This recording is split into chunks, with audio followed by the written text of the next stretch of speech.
Tuesday, the company unveiled Sora 2, along with its first video generation app, allowing everyone to push the limits of their imagination and create in ways we never thought possible. Yes, the vibes are immaculate, honey. I'm serving rainbow realness, feeling cute and soft. Who could be the first to be signed by a talent agency? We have so far lost the plot. Anyone with a phone to be able to create a super realistic deepfake. On the path to AGI, the gains aren't just about productivity. It's about creating new possibilities. It's also about creativity and joy. And we already saw one AI-generated Sora video showing OpenAI CEO Sam Altman stealing from Target. So there are some concerns when it comes to fake videos and misinformation. License and registration? Yeah, that'll work. This is a vet card, bud. Sit tight for me, okay? Well, that just became a technology that's available for public use, and I'm sure nobody will use it for malicious purposes, and the industry of content creation is totally fine. Hey guys, welcome back to my channel where I'm still a real human creating content AI free, which at this point feels like a niche artisanal craft with how easy it's getting to have a groundwater depleting, power grid draining supercomputer generate brain rot for you. As of filming this last week, OpenAI released their video generation model known as Sora to the public on its own app called Sora AI. This video generation model is capable of producing some very realistic content capable of fooling even the most avid internet users such as myself. So with this platform now being available to the public to generate whatever their rotted brain desires, is this the death of actual content creation? Or is this just another fad created by struggling tech companies to restore confidence from their investors? Part 1. History of AI video. Before we go into the current state of AI-generated video, it's important to look back at recent history and recognize how rapidly this technology has developed. Only a couple years ago, this was the most advanced product an AI video generation model could pump out. Cut to late 2025, using the same prompt, the results are crazily realistic. It's basically indistinguishable from a real video, and the technology is still in its infancy. A couple years ago when we first saw that clip of Will Smith eating spaghetti, I remember looking at it and getting a kick out of it, thinking how unrealistic and weird it looked.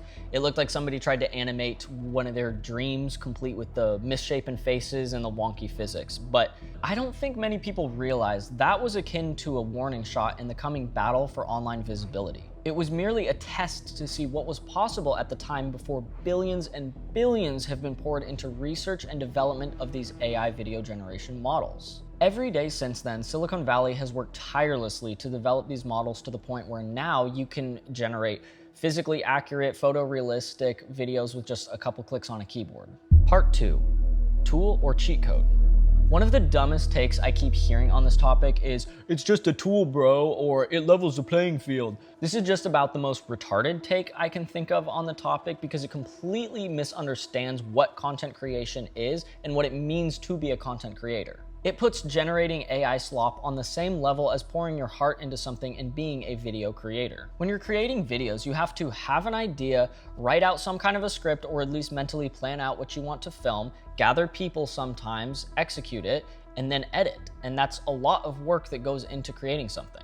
No matter the size of the project, it still requires some time and human effort to make something you're proud of. This is a deeply personal process that involves human creativity, collaboration, planning, and effort. Generating AI slop requires none of the above. With generating AI slop, you don't have to have any talent, any creative vision, any skills, any equipment, or communicate with any other humans throughout the entire process. In fact, you could completely automate it, having an AI model generate the idea, create the prompt, generate the video, and post it to platforms for you. So what's the point of even doing that? AI video is not content creation. You're not hearing this as much anymore as it becomes more evident that these generation models are doing all the work for you, but for a while the cope was, well, it's just a more efficient tool at creating, but you're still the one making it. And while that might have been true at first, maybe you were just using AI to help you research or even write script for a video, it still required some human effort to make a final product.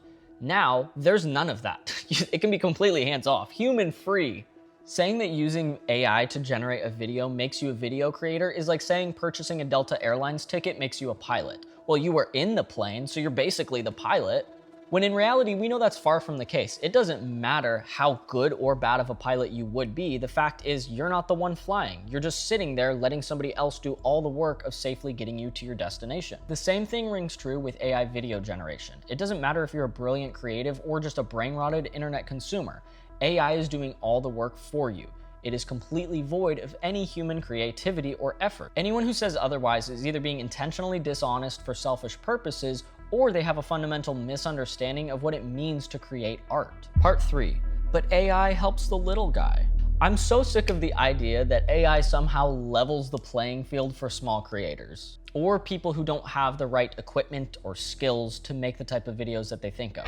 Quick editor's note here. While we're on the topic of equipment, some people might be thinking, oh, it's just this really tough economy right now.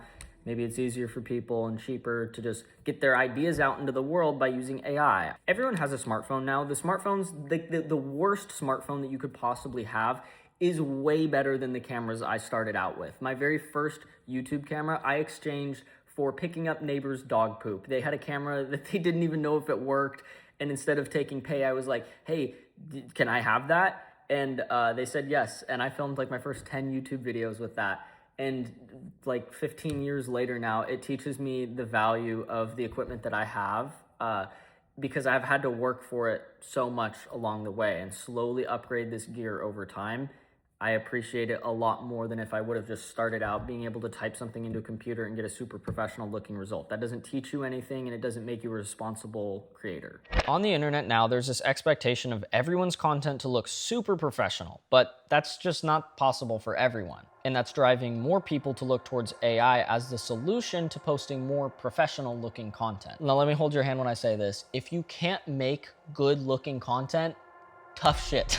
You can get better, grow your skills, practice, be patient. One of the simple joys of being human is having the ability to grow and build new skills throughout your life, and it's rewarding when you get to use those.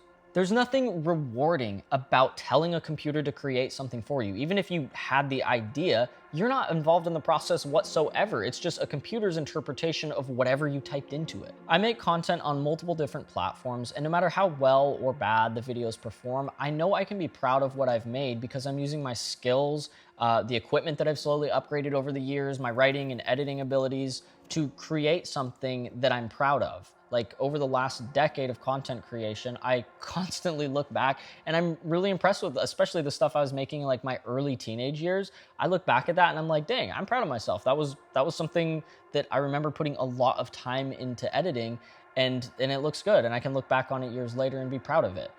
Where's that feeling with AI? Because anyone can do exactly what you just made. If you're just using an AI model to generate stuff, there's nothing to be proud of because it wasn't your work. Before social media became hyper-individualized through algorithms and profit motives, social media used to be a place for anyone of any skill level to share things about themselves and their lives. If someone had a unique style or something interesting to say, they would get attention no matter how lackluster their production value was. Now, in 2025, it is a battle royale for online visibility. The YouTubers we grew up watching making 480p videos in their bedrooms now have entire production studios with hundreds of thousands in equipment and staff to help create their content, and YouTube is now basically its own industry. I do understand how daunting it is to fight for space on the same screen as these massive channels and how disheartening it can be to work on something you're passionate about to only get a few views. While big channels crank out big budget slop and rake in millions in ad revenue and sponsor deals. I personally fall into this trap of getting in the mindset of like, it's not really worth it. I'm too far behind in the content creation game. I think about when I started making videos when I was 12 years old. If I would have stayed consistent, I could probably have a big enough audience at this point to be doing it full time.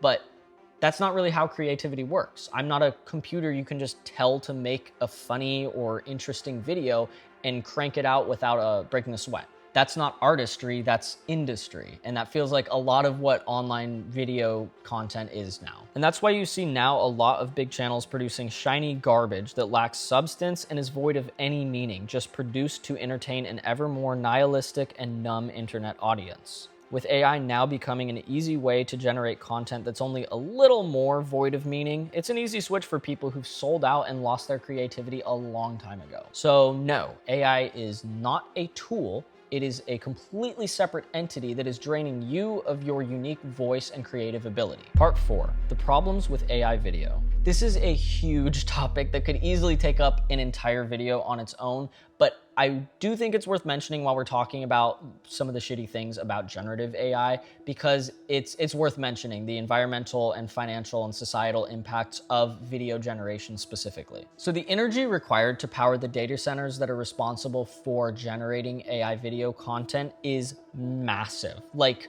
power grid draining, society altering levels of power drain for these single companies. Companies building these data centers are wreaking havoc on local water supplies and turning to more carbon intensive energy sources to support the unsustainable growth of this new industry, which harms all of us. YouTuber and environmental researcher Simon Clark made a really good, like easy to digest, informative video on this topic, which I will link in the top of the description. I won't go super in depth on it here. He is much better at explaining that kind of research, but just know that the environmental impact is really, really bad. And he made that video before video generation models like Sora were public. The topic of AI's environmental impact is big and multifaceted, but the verdict isn't out on this one. We know that it is incredibly harmful to the environment and in turn to human beings. In fact, with the Trump administration taking a hard stance against modernizing our power grid and implementing renewable power generation, the harm from these data centers is only going to increase unless we make a radical change very soon.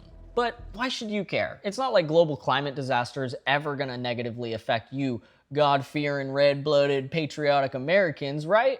Wrong, actually, unless you just love paying an exponentially higher amount of money for your utilities and electricity every month. That's right, the increase in electricity usage can be at least partially, and in some areas entirely, attributed to the drain on power supplies caused by these AI data centers. And if you think these companies are now just gonna bring down costs because us Americans are struggling, that's a new level of delusional thinking and corporate bootlicking. Companies exist for one thing and one thing only: profit above all else. They do not care if they have to increase costs for customers, because what else are you gonna do? Generate your own electricity? One of the copes I've been hearing is like, oh, well, people are gonna innovate their way out of this. Like, okay, that's been working great so far. What are they gonna use? AI to help innovate that? That's cool. Standard AI models are already massively power hungry, but photo and video generation are on a whole new level of demanding. Estimates vary because AI companies responsible for this aren't exactly motivated to be transparent about how much they're destroying the environment and your finances. But one estimate from earlier this year, before Sora was released to the public, estimates that generating a standard 5-second video clip takes up the same amount of electricity as running a microwave on high for over an hour. This estimate doesn't even take into account longer videos, higher quality videos, or the amount of pure drinking water that needs to be used to cool the servers while they generate this AI slop. And yeah, these data centers can only use pure, clean water, and after it's been heated up and contaminated with numerous chemicals, it's wasted. All to create that super funny, totally tasteful, and definitely non-problematic video of Charlie and flying to heaven together. That's a real video I actually saw, and I'm not going to show it here for the sake of my digital footprint, but people aren't using this technology for anything good. Like, can we be real? This isn't being used for anything productive. Environmental and financial impacts aside, which are awful, the other problem with making realistic videos of things that never happened is that it completely eviscerates trust in an image. For the longest time, one of the most powerful forms of evidence in the court of law and online in the court of public opinion was a picture or video. Celebrity downfalls, social justice movements, and pivotal moments in political history have all been prompted by the spread of images. The power of seeing and hearing something with your own eyes is something that can't be understated, and now that power is all about to be gone. Yes, I know even real videos can be heavily doctored. You don't know the full situation that happened like before and after the video was being recorded, but there is something reassuring about basing your feelings on a certain topic off something that did actually happen in some capacity. You knew it was being recorded by a person who was actually there. And with AI video generation, that trust is completely gone. People can make videos of things that never happened. Now you can go back and change history, create monsters out of celebrities, humiliate, shame, and spark social divisions by things that never even happened. The same can be said in the opposite way. Since AI video generation is now so good, people who are caught on camera doing something reprehensible can now just blame it on AI and have no accountability. Not to mention the things sexual predators are going to use this technology for. With access to certain models and a little coding knowledge, predators are now able to generate realistic videos of whatever their twisted mind desires with anyone's face, even your own child's.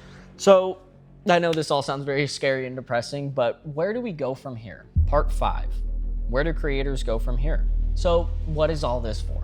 Seriously, like, we were promised AI would be used to cure cancer, advance humanity, accelerate scientific discoveries, solve climate change, and in reality, what we're getting is this. And we're footing the bill for these trillion-dollar corporations. The AI bubble is propping up basically the entire stock market at this point, and the elites in charge of it are raking in billions. All while you and I pay for their electricity bills and fight for visibility online between their soulless AI slop. The fact of the matter is that we aren't completely without blame. I have used some of these models, and I've even paid for the premium versions in the past, like before I really knew the human and environmental impact that using these AI models has.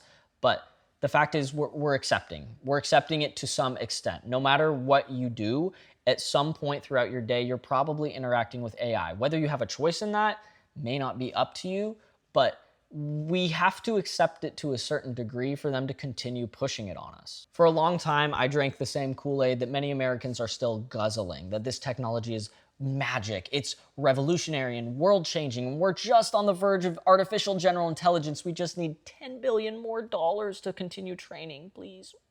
In reality, all that this new technology is a new way for the elite class to numb us to real human art and expression and create further social and political divides so that we keep fighting for scraps amongst ourselves instead of paying attention to their planet-destroying, wealth-hoarding, evil plans. But you can help resist this AI takeover if you do a few little things. Delete the apps, disable the AI features, and don't interact with AI-generated content. I know this is getting harder and harder to do as AI is implemented into everything in our lives, but AI is a fragile industry right now. None of the major players are profitable. Hundreds of billions have been pumped into the development, and they're still waiting to see a return. Even a small reduction in the user base would potentially be enough to scare away investors and cause these deeply unprofitable companies to fail. Speaking directly on content creation, it's important to remember that you as a human being, as a creator, you have unique experiences and a unique story that an AI computer could never tell. As a creator, you have to focus on that. Lean into the human side of things. Maybe make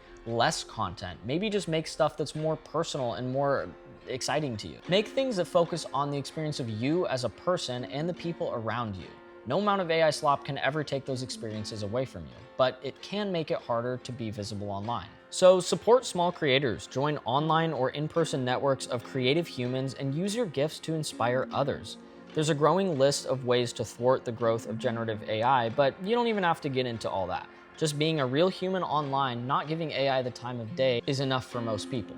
Also, speak out against any size business or online entity using AI. Whether that's friends or family members, if they're posting AI slop, call them out on it because it's a slap in the face to real human beings who are negatively impacted by this technology and the millions of creators whose content has been stolen to train these models. Make people feel guilty about using this vampiric, anti-human technology because they should. Oh, I don't know what just happened. I think that is my cue. My light just died. I think that's my cue to wrap up this video. But thank you guys so much for watching. No, I did not use AI to write the script, but I'm also not going to memorize like 45 minutes of writing. Thank you guys so much for watching. I really appreciate it, and I will see you guys in the next video. Thanks.